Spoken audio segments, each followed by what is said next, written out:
नमस्कार दोस्तों, स्वागत है आपका अपने YouTube channel online study with DK में। दोस्तों आज हम आपके लिए लेकर आए हैं पर्यावरण पेडागोजी से संबंधित 30 अति महत्वपूर्ण प्रश्न। और ये प्रश्न आपको आने वाली TET exam, C TET, super TET और कोई सी भी टेट एग्जाम होगी उसके लिए काफ़ी उपयोगी होंगे। तो चलिए स्टार्ट करते हैं। और आप इन प्रश्नों का PDF चाहते हैं तो आप वीडियो के डिस्क्रिप्शन लिंक पर जाकर के एंड्रॉइड एप्लीकेशन टेट सक्सेस को डाउनलोड कर सकते हैं, वहाँ पर ही आपको उपलब्ध हो जाएंगे। तो चलिए स्टार्ट करते हैं आज के हमारे पर्यावरण पेडागोजी से संबंधित 30 अति महत्वपूर्ण प्रश्न। देखिए फर्स्ट क्वेश्चन है, ब्रेल लिपि में मोटे कागज पर उभरे हुए बिंदु बने होते हैं और यह लिपि आधारित होती है कितने बिंदुओं पर? 4 बिंदु, 6 बिंदु, 8 बिंदु और 10 बिंदु। तो यहाँ पर हमारा उत्तर क्या होगा? आप अपना उत्तर कमेंट्स में दे सकते हैं। आप अपने आप का आकलन भी इन प्रश्नों से कर सकते हैं। तो यहाँ पर हमारा जो उत्तर होगा ना, वो होगा 6 बिंदुओं पर आधारित होती है। पर ये थोड़ा सा आप ध्यान रखिएगा कि अभी वर्तमान में 8 बिंदुओं पर आधारित ब्रेल लिपि भी विकसित की जा चुकी है ना। तो यदि वर्तमान या आधुनिकता से संबंधित कोई प्रश्न आता है तो ये आप थोड़ा सा ध्यान रखिएगा कि 8 बिंदुओं पर आधारित भी विकसित की जा चुकी है। चलिए अगला क्वेश्चन देखते हैं। बाला का पूरा नाम क्या है? तो बाला का पूरा नाम क्या है? ब्रेल सहायता प्राप्त अधिगम, मस्तिष्क सहायता प्राप्त अधिगम असाइनमेंट, या सी है अधिगम सहायक के रूप में ब्रेल और डी है अधिगम सहायक के रूप में बिल्डिंग। तो यहाँ पर हम कह सकते हैं कि इसका जो सही उत्तर होगा वो होगा ऑप्शन डी, अधिगम सहायक के रूप में बिल्डिंग। चलिए अगला क्वेश्चन है, डिसलेक्सिया मुख्यतः रिक्त स्थान की समस्या के साथ संबंधित होता है। किस समस्या से संबंधित होता है? बोलने, पढ़ने, सुनने या फिर सभी प्रकार की? तो यहाँ पर हम कह सकते हैं कि डिसलेक्सिया जो होता है ये पठन संबंधी विकार है, पढ़ने से संबंधित समस्या के साथ में ये संबंधित होता है। अगला क्वेश्चन है, निम्न में से कौन सी EVS कक्षा में गतिविधि है? श्याम पट्टी का उपयोग, चित्र पढ़ना, फील्ड भ्रमण या फिर ये सभी? तो देखिए यहाँ पर हमारा जो उत्तर होगा वो होगा ये सभी, क्योंकि EVS की कक्षा में जो गतिविधि श्याम पट्टी का उपयोग भी होता है, चित्र पढ़ना, फील्ड भ्रमण, सभी प्रकार की EVS कक्षा में गतिविधि है। चलिए अगला क्वेश्चन है, कौन सी प्रक्षेपित सामग्री है? बुलेटिन बोर्ड, OHP प्रतिमान या फिर फ्लैनल बोर्ड? तो यहाँ पर प्रक्षेपित सामग्री जो होगी वो कौन सी होगी? तो वो होती है OHP, ऑप्शन बी होगा यहाँ पर हमारा उत्तर। चलिए अगला क्वेश्चन है, प्राथमिक स्तर पर मानचित्रांकन सिखाने से शिक्षार्थियों में निम्न में से किस कौशल को बढ़ावा मिलता है? साफ सुथरा रेखांकन, गणनाएं और अनुमान, सी है सापेक्ष स्थिति और दिशा बोध की जानकारी, और डी है ये सभी। तो यहाँ पर हम कह सकते हैं ऑप्शन सी, सापेक्ष स्थिति और दिशा बोध की जानकारी जो है ये मानचित्रांकन सिखाने से शिक्षार्थियों में ये कौशल बढ़ता है। चलिए अगला क्वेश्चन है, एक शिक्षक पढ़ाते समय श्रव्य दृश्य सामग्रियों एवं शारीरिक गतिविधियों का प्रयोग करता है क्योंकि ये अधिगम वृद्धि में अधिकतम इंद्रियों का उपयोग करते हैं, बी है शिक्षक को आराम उपलब्ध कराते हैं, सी है प्रभावी आकलन को सुगम बनाते हैं, और डी है शिक्षार्थियों को दिशा परिवर्तन उपलब्ध कराते हैं। तो यहाँ पर हमारा जो उत्तर होगा ये अधिगम वृद्धि में अधिकतम इंद्रियों का उपयोग करते हैं, क्योंकि जैसे हम दृश्य, श्रव्य सामग्री और शारीरिक गतिविधियों का प्रयोग करते हैं तो उससे विद्यार्थी जो होता है वो अपनी ज़्यादा से ज़्यादा इंद्रियों का प्रयोग जो होता है वो करता है। चलिए अगला क्वेश्चन है, निम्नलिखित में से अप्रक्षेपित शिक्षण सामग्री कौन सी है? फिल्म स्ट्रिप, चार्ट, चित्र या फिर स्लाइड? तो यहाँ पर हमारा उत्तर होगा ऑप्शन बी, चार्ट। चलिए अगला क्वेश्चन है, छात्रों के लिए सीखने के प्रमुख संसाधन हैं कौन कौन से? विभिन्न क्रियाओं हेतु सामग्री संकलन, ग्रंथालय, सर्वे एवं प्रोजेक्ट निर्माण, डी है उपरोक्त सभी। तो यहाँ पर उत्तर होगा सीखने के जो प्रमुख संसाधन है वो ये सभी प्रकार के ही होते हैं और इन सभी के माध्यम से शिक्षार्थी अधिगम करता है, अधिगम में ये सहायक होते हैं। अगला क्वेश्चन है, पर्यावरण अध्ययन के लिए आप छात्रों को कौन से चैनल देखने का सुझाव देंगे? नेशनल जियोग्राफी, डिस्कवरी या फिर एनिमल प्लेनेट या डी है उपरोक्त सभी।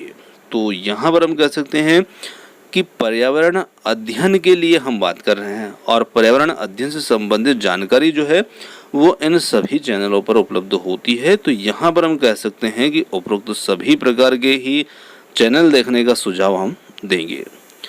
अगला क्वेश्चन है, पर्यावरण अध्ययन के संदर्भ में बोझ के बिना सीखना क्या बताता है? ईवीएस पाठ्यक्रम को आधा कम करने की जरूरत है या फिर स्कूल बैग का वजन कम करना, अबोध भार कम करने की जरूरत है या फिर डी है ये सभी। तो यहाँ हम कहेंगे कि जो अबोध का भार है उसे कम करने की जरूरत है। ऑप्शन सी होगा यहाँ पर उत्तर। अगला क्वेश्चन है, पर्यावरण अध्ययन का शिक्षण अधिगम में सर्वेक्षण का उद्देश्य क्या है? समुदाय के साथ अन्योन्य क्रिया का अवसर प्रदान करना, बी है बच्चों को विभिन्न लोगों के प्रति संवेदनशील बनाना, सी है दोनों और डी है इनमें से कोई नहीं। तो यहाँ पर हम कहेंगे ऑप्शन बी जो होगा बच्चों को विभिन्न लोगों के प्रति संवेदनशील बनाना।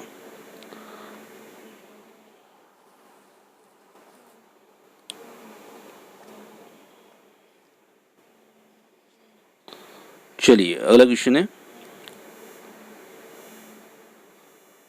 अच्छे प्रश्न पत्र की क्या विशेषता है? वैधता, विश्वसनीयता, ए और बी दोनों या फिर डी है व्यापकता।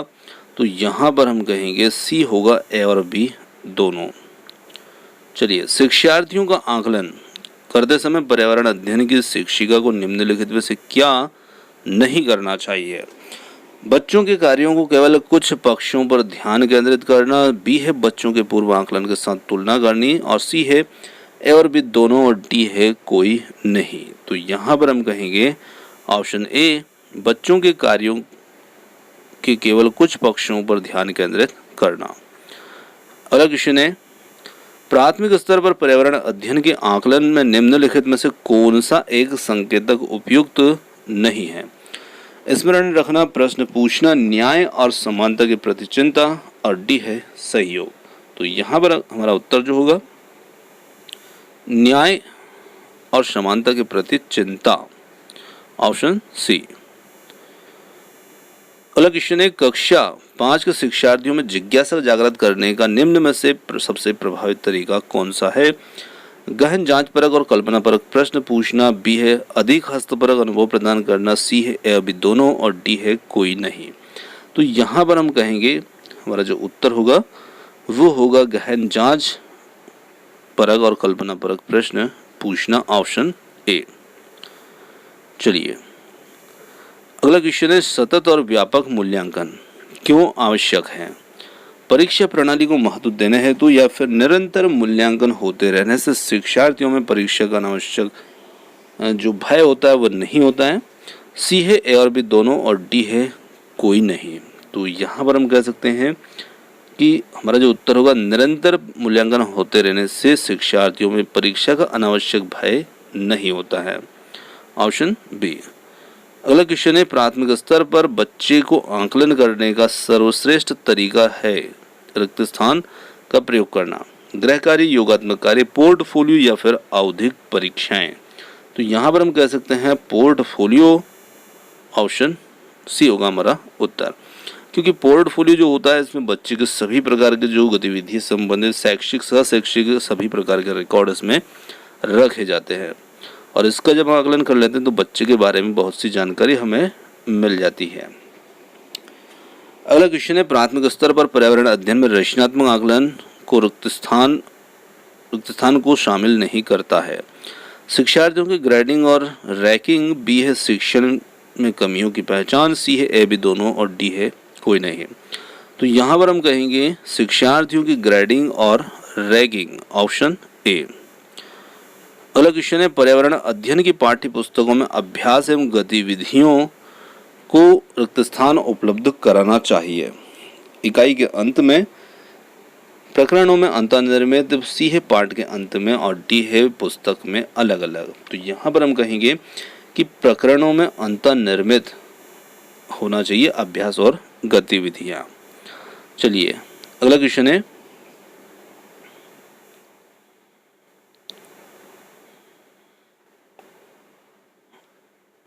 एनसीईआरटी का उद्देश्य है शिक्षालय खोलना, शिक्षा में शोध को बढ़ावा देना, सॉरी ये गलत बोल दिया मैंने, शोध को बढ़ावा देना, और सी है शिक्षालयों में शिक्षा का स्तर को बनाए रखना, और डी है कोई नहीं।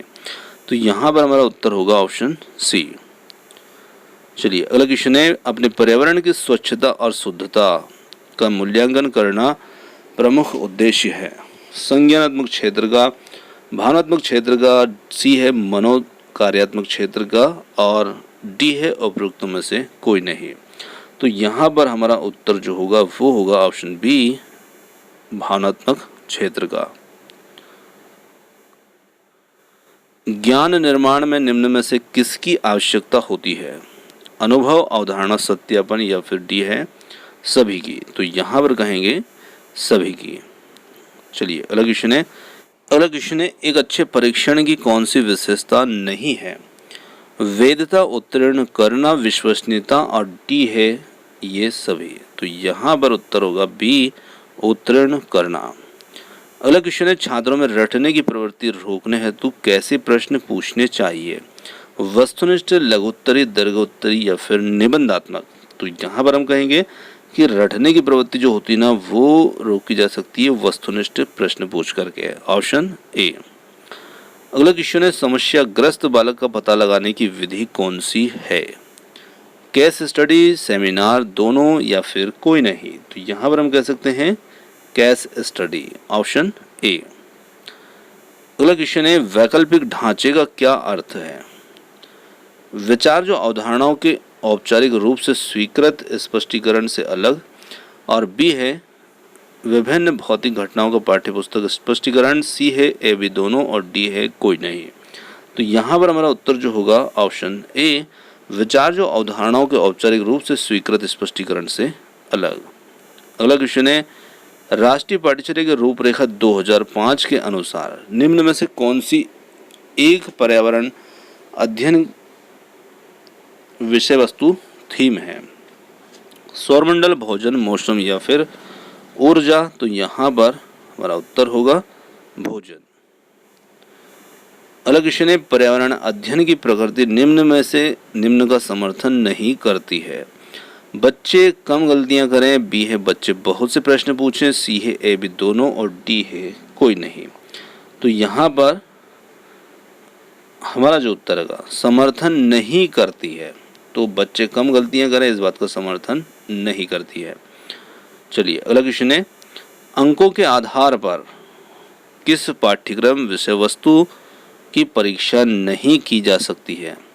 स्वास्थ्य, योगा, संगीत, या फिर इन सभी की। तो यहाँ पर उत्तर हो जाएगा इन सभी की, ऑप्शन डी। तो ये थे आज के हमारे पर्यावरण पेडागोजी से संबंधित 30 अति महत्वपूर्ण प्रश्न आपको कैसे लगे कमेंट्स करके बता सकते हैं, और वीडियो पसंद आया हो तो वीडियो को लाइक, शेयर और चैनल को सब्सक्राइब करना मत भूलिएगा।